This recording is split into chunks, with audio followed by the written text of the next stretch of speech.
Hello बच्चों, let us read this question. The question is the correct order of increasing XOX bond angle is x हमें दे रखा है H, F और Cl. A option है H2O greater than Cl2O greater than F2O. B है Cl2O greater than H2O greater than F2O. C है F2O greater than Cl2O greater than H2O. D है F2O greater than H2O greater than Cl2O. तो इस question को solve करने के लिए जो की कॉन्सेप्ट हम लोग यूज करेंगे, तो जैसे कि हम लोग को बॉन्ड एंगल इसमें पता करना है और हमारे पास में तीन डिफरेंट कंपाउंड्स हैं Cl2O, H2O और F2O, जिसमें हमारे जो सराउंडिंग एटम्स उनकी इलेक्ट्रोनेगेटिविटी बदल रही है. तो जहाँ पे हम लोग जो रूल यूज करेंगे S electronegativity of surrounding atom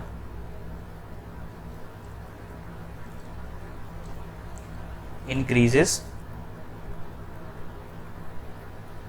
bond angle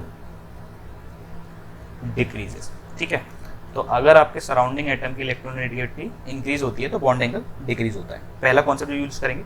और सेकंड मोस्ट इंपॉर्टेंट की कॉन्सेप्ट जो हम लोग यूज करने वाले इस क्वेश्चन को करते दोनों, as due to big size of chlorine its bond angle increases. क्योंकि ये जो सराउंडिंग एटम में क्लोरीन लगे हुए हैं, इनका साइज काफी ज्यादा बड़ा हो जाता है इन कंपैरिजन टू आपके हाइड्रोजन और फ्लोरीन्स में देखेंगे, तो यहाँ पे बॉन्ड एंगल अल्टीमेटली बड़ा हो जाता है. ठीक है, अब हम लोग इस चीज को समझते हैं.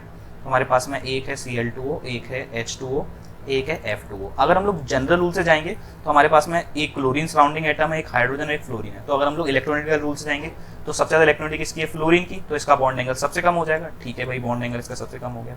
फिर होना क्या चाहिए? फिर आपका Cl2 होना चाहिए, फिर H2 होना चाहिए, क्योंकि H2O में H की इलेक्ट्रोनेगेटिव सबसे कम होती है, इसका बॉन्ड एंगल ज्यादा होना चाहिए. लेकिन ऐसा नहीं होता है. यहाँ पे क्लोरीन Cl2O का बॉन्ड एंगल ज्यादा हो जाता है, क्योंकि यहाँ पर जो हमारे क्लोरीन के जो एटम्स होते हैं, यहाँ पे जो क्लोरीन के ये जो एटम्स होते हैं ये काफ़ी बड़े होते हैं, इनका साइज काफ़ी ज़्यादा बड़ा होता है. तो इस वजह से ये जो क्लोरीन का ये जो बॉन्ड एंगल होता है ये इंक्रीज कर जाता है. ठीक है, it is more than H2O due to large size of chlorine atom. ठीक है, क्लोरीन एटम के लार्ज साइज के कारण यहाँ पे Cl2 का बॉन्ड एंगल H2O से ज्यादा हो जाता है. So the final answer for this question is B option. I hope you understand this question well. Best of luck.